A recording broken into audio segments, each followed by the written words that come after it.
All right, today is February 27th, Monday, February 27th, 2017, and we are here at the Atlanta History Center in Atlanta, Georgia. My name is Sue Verhoff, and I am Director of Oral History and Genealogy at the Atlanta History Center. And with me is Ed Woods, who is a volunteer from the Atlanta Vietnam Veterans Business Association. Ed is serving as our scribe today for this interview. And we are very honored to have with us today Colonel Reuel E. Hamilton. Colonel Hamilton served in the Dental Corps in the United States 6th Army, had a long and illustrious career from 59 to 67, and then again from 81 to 1996. And he has some very varied experiences, and we're very grateful for you taking the time to come today. Colonel Hamilton, thank you for doing this. Thank you for your service, and thank you for coming today. Thank you. So to begin, if you could state your full name and the city that you currently live in. Reuel Eric Hamilton, Jr., and I live in Kennesaw, Georgia, right outside of Marietta. Okay, and what year were you born? 1936. Gotcha, okay, all right. So if you could, tell us a little bit about your growing up years. Okay, well, I was born and raised in Cordele, Georgia, which is was an agricultural area in south central Georgia. My father was a dentist in a small town, and my mother raised. I was the youngest of three children, two older sisters, and my mother worked at various things. Although she was a housewife, but she also, she worked at the school. Well, when I was in kindergarten, she helped with the kindergarten. Then she worked in the school cafeteria and later at the Chris County Health Department. And let's see, I went to public schools in Cordele, O'Neill Elementary School and Cordele Junior High and High School. And I was in the graduating class of 1953, although I actually left Cordele and went to the University of Louisville in 1952. And played athletics in school, although I was a year younger than most of my classmates, so I wasn't very big. So I was, as we used to say, I played end, guard, and tackle on the football team. I sat on the end of the bench and guard the water bucket and tackle anybody who tried to mess with it. So I had a lot of great memories from school, a lot of great classmates and buddies. I was in the Boy Scouts. In fact, I and three of my buddies were all Eagle Scouts.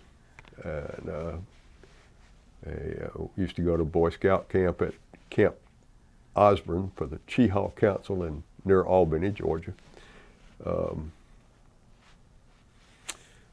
But been growing up in a small town, but a lot of my relatives were. My father was born on a farm right near there, before 1900, and my grandmother still lived on that farm, so I used to go visit right between Cordele and Araby, Georgia. That's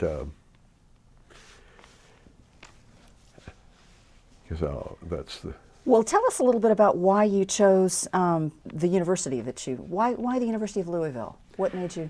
Well, actually, two factors. One was my father was a graduate of the University of Louisville, but that wasn't really the reason I went there. I was a junior in high school, and the Ford Foundation was starting I guess it was kind of an experimental program to see if it would work. They offered scholarships to high school juniors by virtue of taking an examination, and it had to be in, suppose, the top 10% of your class, and then take this examination, and if you were successful, then the University of Louisville awarded a scholarship, which at that time was massive, was $750 a year. But that paid for my tuition and room and books. So beyond that, my parents had to take care of feeding me, and I worked some odd jobs. Worked in store. In fact, backing up, when I was in high school in Cordele, I worked at a clothing store called B.C. Moore and Sons. Worked there on Saturdays. Well, backing up even further, it relates to my thing about working there. My first job, the first job I had, I delivered groceries for D.T. Brown Groceries, which was on the corner there near me. When I was about 9 years old, ride the bicycle, deliver groceries. I got paid $3 a week for that. I was probably overpaid, but but then when we got the job in the department store, we made 50 cents an hour, and on Saturday you'd work 12 hours, 9 to 9, and anyway, I made $5 a day, but they'd take out 8 cents for Social Security, so we got $4.92 Wow. for the day. I forgot where I was headed with that. Louisville, University of Oh yeah, Louisville, then yeah. well then the scholarship was in fact there were two guys from Cordele who that year who went to the University of Louisville on the Ford Foundation scholarship. So then I guess my intention when I went there was to take pre-dentistry. Then along the way I got real fascinated with physics, and I thought maybe I wanted to be an engineer, but I went back home to visit my school principal. His name was Mr. Kirby, and he was a wonderful inspiration for a lot of us. But anyway, he convinced me to pursue what I'd started out in. So I went to, after second year in college, I went to the University of Louisville School of Dentistry. And in my undergraduate at the University of Louisville, I did join a fraternity, Kappa Alpha, and enjoyed that greatly. So, what year did you begin school at the university? At the University of Louisville, 52. 52, okay. And then I went, at the end of that first year, I went back home and graduated with my class. The principal, again, allowed me to do that. So, got a high school diploma, even though I wasn't there for my senior year. So then dental school, University of Louisville, graduated in 58. And at that time, well, I had, of course, we did register for the draft, and I had been classified, I guess they'd call it 2S or something, 1S for student deferment, you know, and it was deferred through dental school, but we all expected to be drafted. So in fact, I considered signing up for what they call the Army Senior Dental Student Program, in which case they would commission you as a second lieutenant in your senior year in dental school, and then you'd be obligated for another year once you went on active duty. As it turned out, I don't know if I ever applied for it, but anyway, I didn't get that. But and when I graduated from dental school, decided I wanted to pursue oral surgery. So I went to Indiana University, took an internship in oral surgery at Indianapolis, and toward the end of, well, I had got married after my second year in dental school, and had one child just before I graduated. So by the time we were at Indiana, we were, as an intern, one of the reasons I went to Indiana instead of staying in Louisville was they paid you, at Louisville, General Hospital at Louisville, they would have paid me, I think, $100 a month. At IU, they paid you $200 a month. Of course, our rent was $102.50. So we had $90, and let's see, after Social Security got $192.50. So we had $90 every month to spend foolishly on things like food and diapers and that sort of thing. But anyway, by the end of that first year, and we did have a son then who would have been a little over a year old by the time I finished that first year at Indiana, I decided to defer the rest of my oral surgery training and go on into the military, so I could really to save up a little money so we could go through. And so then I was commissioned in in April of the year of my internship. I was commissioned as a first lieutenant, pending being activated to active duty. And then when I went on active duty in July of 1959, I was promoted to temporary promotion to captain what they called the Army of the United States, as opposed to the permanent promotion later was called in the U.S. Army Reserve. So I don't know why I chose the Army over the Navy, except that I always thought my brother-in-law was in the Army by that time, and he had a full career. Tom Perkins was his name, my sister's husband. Went to the Army, went to Fort Sam Houston for, you might say, well, they didn't call it basic training. It was Army Basic Officer Course for meds. There were about 400 or 500 of us doctors there for this thing.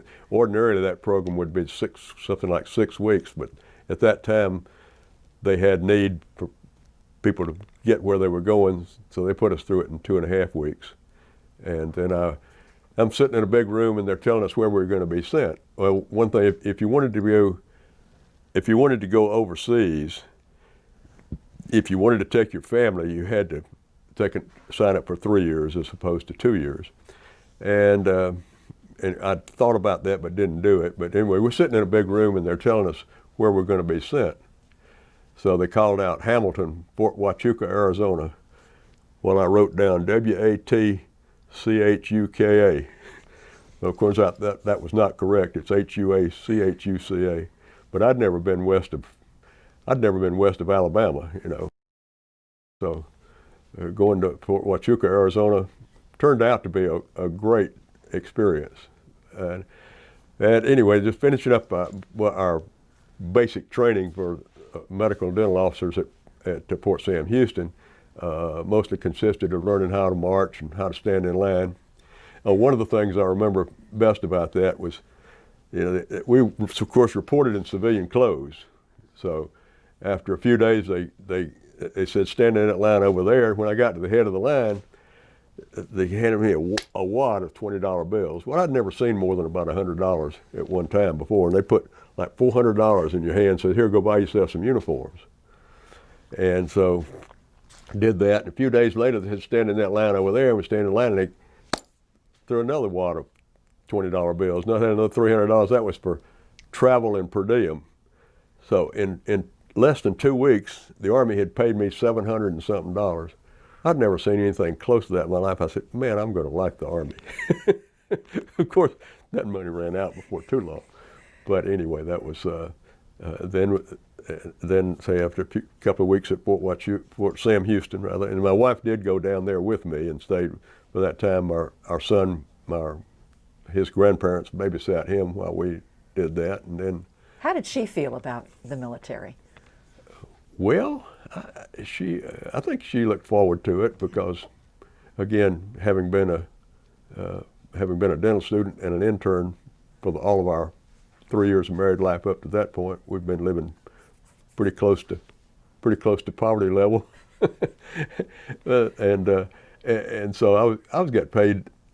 Being a dentist, we got an extra $100 a month, and so I got paid when I went on to Fort Huachuca. Got paid something over $400 a month and housing. They had a nice 3-bedroom house, and believe it or not, we saved about $2,000 or $3,000 during that 2 years I was on active duty, and so that when I went in residency, then later in Houston, we had a little bit of reserves to pay some expenses, so forth. So, and I enjoyed my time I was quote the oral surgeon for Fort Huachuca, although I wasn't fully qualified. I had 1 year of the 3 years training required to be an oral surgeon, but the base only had like 5,000 military personnel, so they didn't really qualify for a full-fledged oral surgeon. So I was extracted teeth and impacted teeth and occasional fractured jaw, little things, might say little matter of oral surgery. So but I enjoyed my friends there, everything except at some point toward the end of I was considering already at that point staying in the Army and taking my residency in the Army, but somehow or another I got at cross purposes with the colonel who was the CO, and so we decided to go ahead and get out at that point. I knew I wanted to, well, of course we had an obligation for 8 years of military at the time I went in 1959, and so you'd have to be on active duty for 2 years and then be on reserves for after that. And I don't know, I'll talk about my reserve time after that later, but if there's more questions, more I can say about my active duty time. Were you at Fort Huachuca the whole time? Yes, for your whole the 2 years of active duty there. And then I was in reserve for the rest of my Army career, but I did go on active duty was called up in '91 for the Desert Storm. Okay. If we can, I'm sure we can jump around, but when I got called up in '91, then I'd been in private practice for over 25 years nearly. Well, tell us about your reserve duties. How did that work out? What kinds of things did you do while you were? Well, it's just when I was in Houston as a resident in oral surgery, I was looking for a slot because to get paid, you know, and there really was not a slot for a dentist available at that point, but in fact, I was assigned to, when I went to active reserve, I was in an ambulance company, actually. And when I got released from active duty, I went from captain to first lieutenant. So I was in this as I don't remember what kind of slot I was filling in that reserve unit, but it was an ambulance company, and then about a few months, so our CO was a first lieutenant. So a few months later, I got promoted to captain. So they kicked me out. You can't outrank your CO, outrank your CO. So I got booted out of that and had to find another slot. And then later it was part of, I believe it was called the 329th General Hospital in Houston. But what I did at that point was just we went to drills once a week, and I think we had to go every 3 months or so. We'd go for a weekend, you know, and as far as the drills, it was just a matter. Really, it was just a matter of showing up for the things, having your name on paper, again, practicing saluting and all that. But now on my 2 weeks active duty, in the spring of that first year I was a resident, I went to Fort Sam Houston. Again, I was in Houston on my residency. So I went to Fort Sam Houston for the 2 weeks active duty. And a part of that time I spent in the oral surgery clinic at Fort Sam, and also the Lackland Air Force Base, which was nearby, had an excellent oral surgery program. And so I went and visited with them a few days.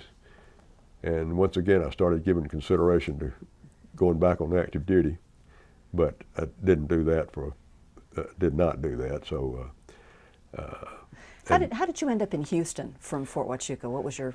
I went there to my residency in the University of Texas Gotcha. Okay. dental branch oral surgery program, and the hospitals there were at that time called Jeff Davis, which was the county charity hospital, and the VA hospital, and MD Anderson. So those are the three institutions I rotated through while I was there. Gotcha. And so I finished residency in 63, and went to practice in Louisville, Kentucky, and was assigned to a reserve unit there, which was a dental detachment.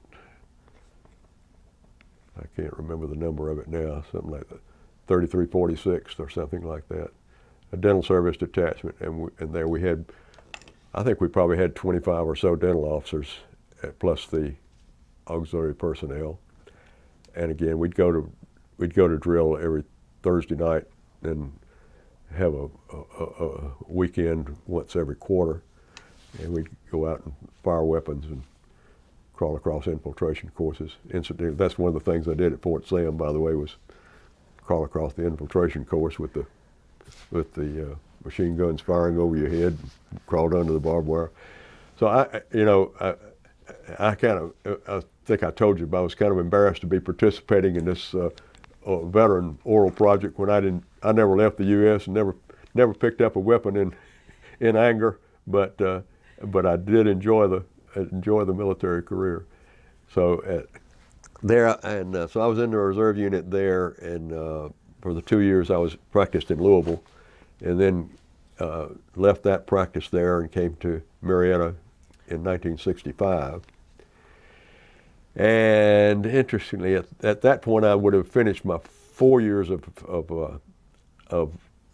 active reserve that was required, and there was not, although I was still looking to be in reserve, but here in Marietta, in this area, there was no slot for a dentist at that point, and I was busy setting up a practice. So they transferred me to what they call the standby reserve, and I was in that status for the next 2 years and busy getting practice organized and actually being the local oral surgeon for Marietta. At that time, I was the first oral surgeon in Cobb County.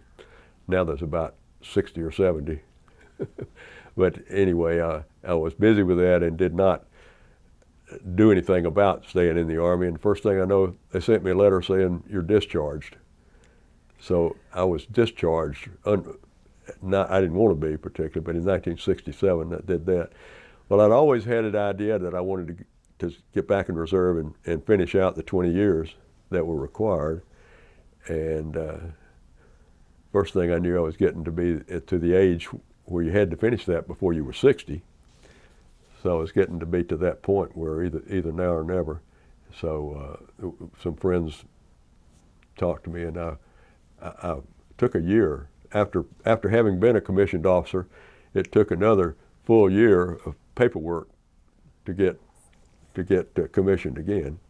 But when I did, that was in 1981. I went back in and like September the 14th of 1981, and one of the reasons for that particular, to get it done by then, was that was the last day to get credit for pay purposes for 4 years of dental school. At that point, I think they terminated that on that date. So anyway, I went back in the reserve at that point, and I was part of again, they didn't find a slot for me in Atlanta, but I was actually assigned to a hospital in a reserve hospital unit, which was in St. Petersburg. I never went there. I was attached for training to a unit in Atlanta, again, a dental detachment, 3329th, I believe it's called, dental service detachment in Atlanta. And actually I was transferred to 2 or 3 different hospitals away during the time I was in that unit. And then I also, during that time, and I do have one of the things I brought with me was a letter from the Navy. While I was on the reserve unit in Atlanta, my active duty and actually most of my reserve time was actually carried out at the branch clinic at Naval Air Station Atlanta, where I was their oral surgeon for 15 years. I'd take my weekend, my monthly, 2 days of monthly stuff. I'd go on Tuesdays. I'd actually go out there and do it. And then also my active duty, my 12 days of active duty a year, I would do that out there too. So I would take care of do their impacted wisdom teeth and things of that nature that they didn't have the personnel at that clinic to do. So I served that function for those 15 years till I hit my 60th birthday, and they said, "You'll have to move on." And then during that time, in 1991, then interestingly, the unit that I was attached to, the dental service detachment that I was attached to in Atlanta, they were called up right after the first shots were fired over there in Kuwait. And but since I was assigned elsewhere, I didn't get called up with that unit. I was assigned to a hospital in Florida, or actually I was assigned to the 73rd Field Hospital in Columbus, Georgia at the time. And during that time, I would go down to Columbus every 3 months and participate in their weekend thing. We'd go out and set up a hospital at Fort Benning and you know, a on paper hospital, field hospital. We'd do things and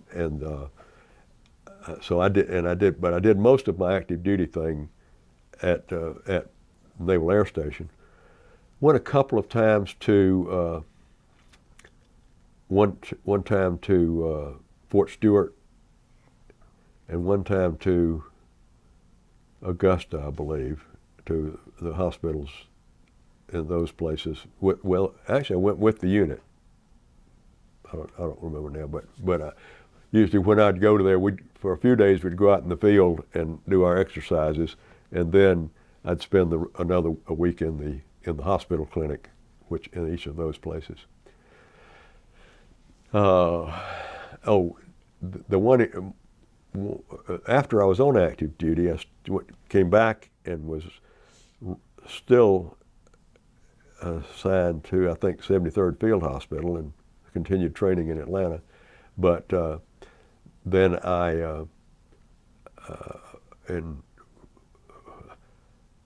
in '95, I got a telephone call said they'd had they had an oral surgeon in Panama, the Army did, and there was only one oral surgeon in Panama with all the Army plus Air Force and Navy stuff, and he had been stricken ill, so they needed somebody to bridge a gap. So I went down there for 3 weeks in April, I guess it was, of 1995, and then they did get another oral surgeon there, and then later that same year, in October of that same year, he went on temporary duty elsewhere for a short time, so they sent me down there again for 2 weeks. So that was the most interesting assignment I had as a reservist, was this Gorgas Army Hospital in Panama Canal Zone. Well, tell us about that. What was it like serving down there? It was you know, nothing really dramatic about it. In fact, my wife went with me. They put you up in a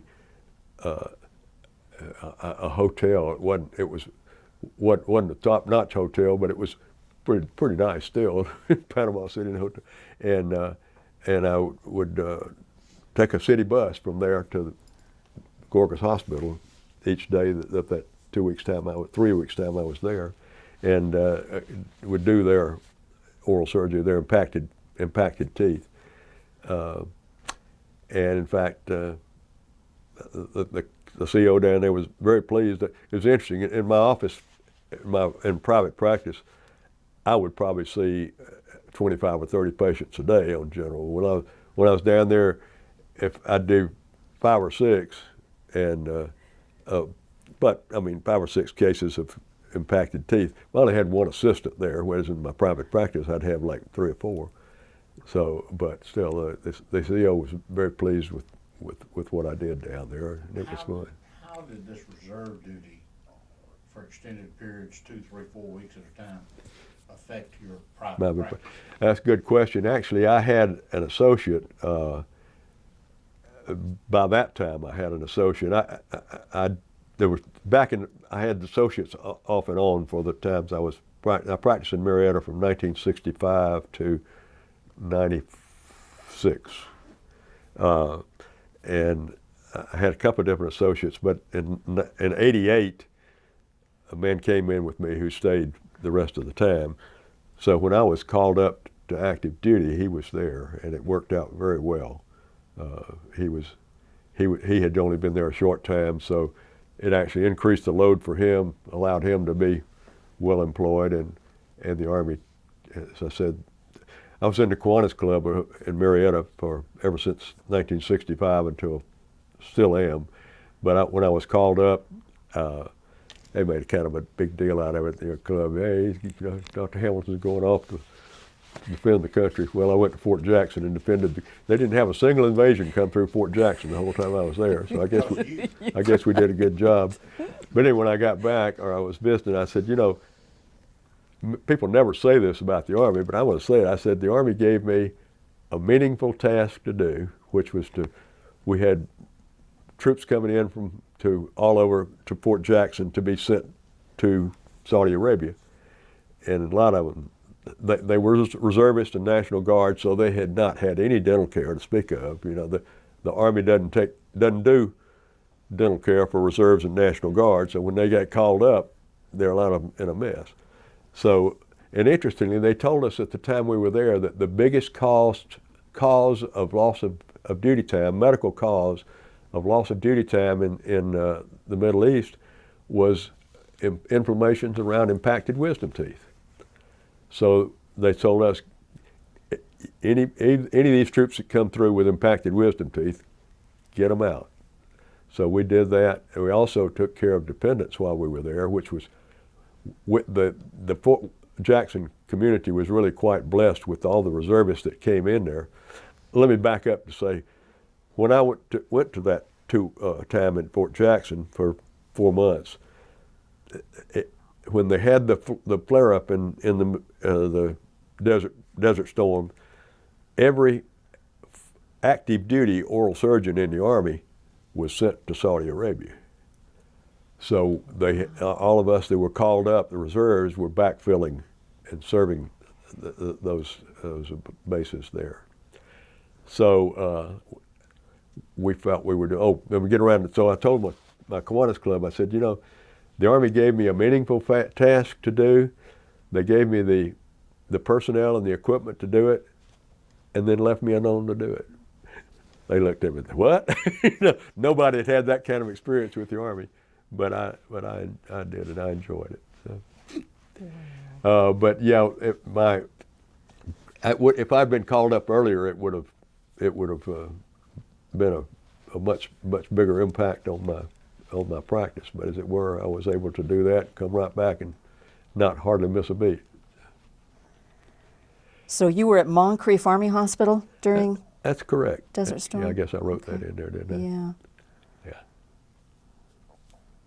Yeah. And I might add that while I was there, they something that is periodically done. They offer advanced cardiac life support courses for all the officers, all the medical and dental officers in where they are. So I had a chance to do that, and also since I already had that training and already had the advanced cardiac life support in civilian life, but I took the instructor course while I was there, and so I became an instructor in advanced cardiac life support as a result of being there, and then continued that for several years after I got back. Wow. Yeah. Did you ever have to use it?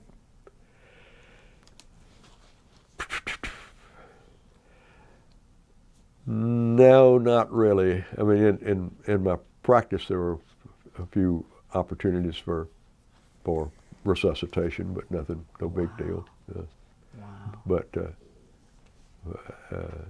it was good training.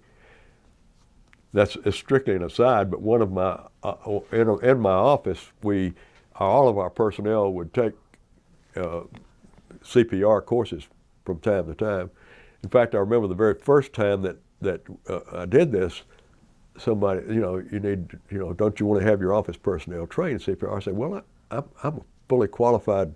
I've had all the thing. I can direct if we have an emergency. I can direct it. They said, if you're the patient. Oh. So our office staff was always fully qualified for CPR. So. Wow. Yeah. So. What kinds of cases did you have at Davis Moncrief? Same kind of wisdom teeth, that kind of thing for? Pretty much. Yeah. I had had one very interesting pathologic case. I remember as a child, like 10 years old, had a big area in his jaw of, on the x-ray, just a big gap. And so we thought it might be a cyst of some kind.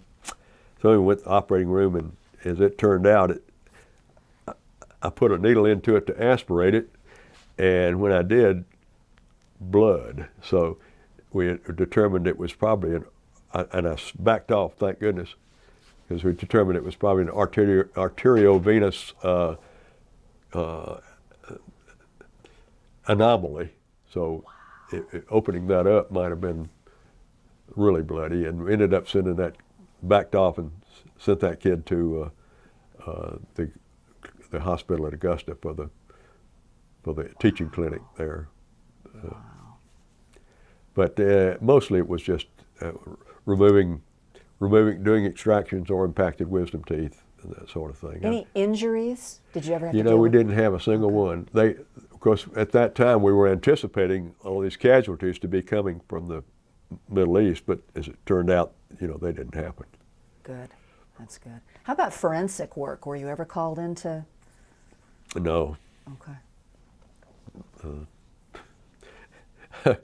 Just a quick aside, while I was in private practice, one time I got a call from the Georgia State forensic dentist that said, there's a guy coming to you, he's got a broken tooth, the root in his jaw is broken.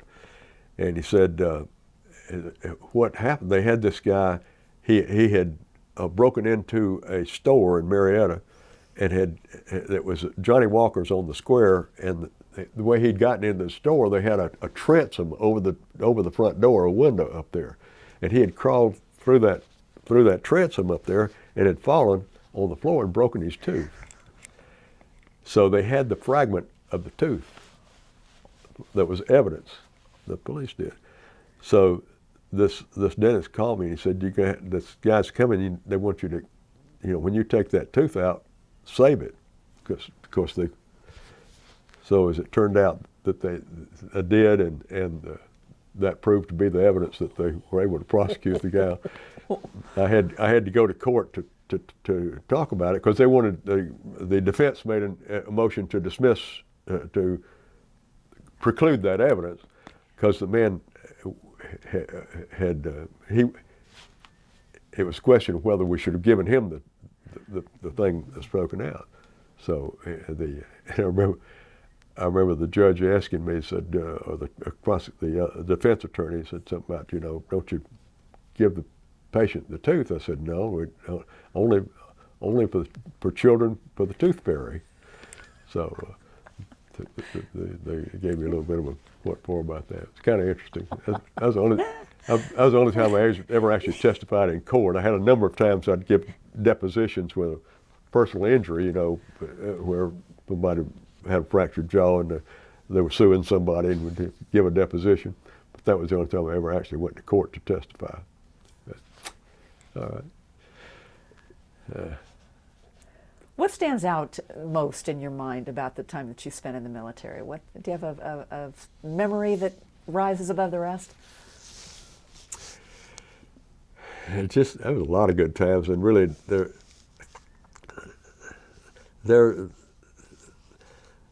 it kind of all runs together. It was all, I enjoyed it all, but I didn't have any, as I said before, never raised a weapon in anger. We'd go out of the range and fire. And those targets that didn't move still seemed to move when you tried to shoot at them.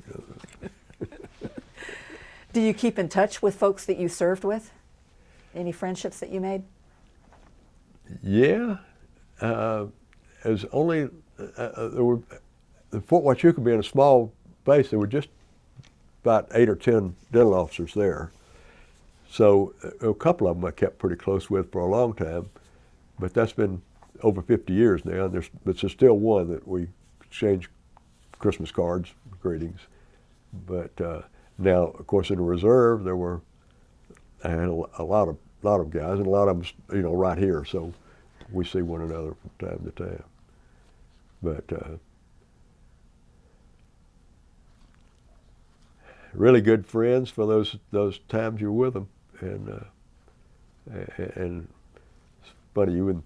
It is true even of doctors in the dental clinic that what I've seen on the movies about you're there for your friends or your buddies, and it is those were the people that we mostly attached to. Anything you didn't like about the Army? I know you mentioned you had a little bit of a conflict with a CO there at Fort Huachuca. Did that just one of those things? That was about all. Really, yeah.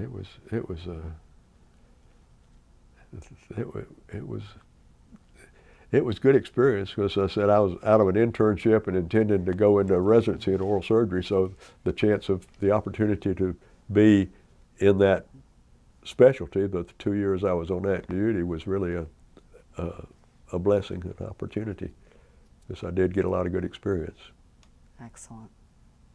Excellent. Ed, do you have any questions? No, I really don't. I'm just sort of mesmerized. In Marietta, you were in the reserves, if I remember correctly. When I was in practice, the reserve unit was in Atlanta. Okay. Where in Atlanta did you meet at for your reserve unit? It's out off near Peachtree Airport. There was an Army Reserve Center out there. It's actually what used I think at one time that Reserve Center was the Naval Air Station used to be out there. It was the Naval Air Station. Now it's Peachtree DeKalb Airport, right? Yeah. And Southern Tech used to be out there. Yeah. And I think those reserve buildings out there were part of the old Naval Air Station. Yeah, they were. Oh, okay. Okay. They were. That's where you met at. Uh-huh. Okay. It wasn't actually adjacent to, but I'm sure, years ago that it had been part of that same property. But, and I don't know if that reserve center's still there or not. I got out in '96 when I stayed in the reserve until I had to move me on, which age 60. You can't, unless you were a general, you had to retire at that point. So. Well, you've had an interesting career. It's historically speaking, teeth are really important in the military. We're kind of gearing up here at the History Center for a lot of World War I activities, and from what I've been told, that was the biggest thing that kept men from serving, was issues with their teeth. So you can't argue with the fact that the work you did was important, and you've had some interesting experiences. Yeah. Before we finish, is there anything else that you'd like to say? This is kind of your chance to. Well, I'll say this. None of my children were interested in either dentistry or the military. And all of them worked in my office at one time or another. But they all had their opportunities and they didn't pursue it. I was particularly disappointed, you might say, that none of them went in the military, because I thought it would have been good experience for all. And How many children do you have? 3 children. And they're 5. Yeah, one of them lives in Marietta, one is in Highlands, North Carolina, and the other's in New York. boys, New York and Connecticut. girls? Boy, girl, boy. Okay. And then we have 5 grandchildren and 2 great-grandchildren. Wow. I tell everybody that those are all my wife's children by her first husband, because I just happened to be her first husband. So. Well, it's been a pleasure meeting with you today. Thank you so much for coming in. Well, thank you, Sue. It's fun. Thank you. Thank you for your service, and thank you for sharing your story. Thank you. Thanks. All right.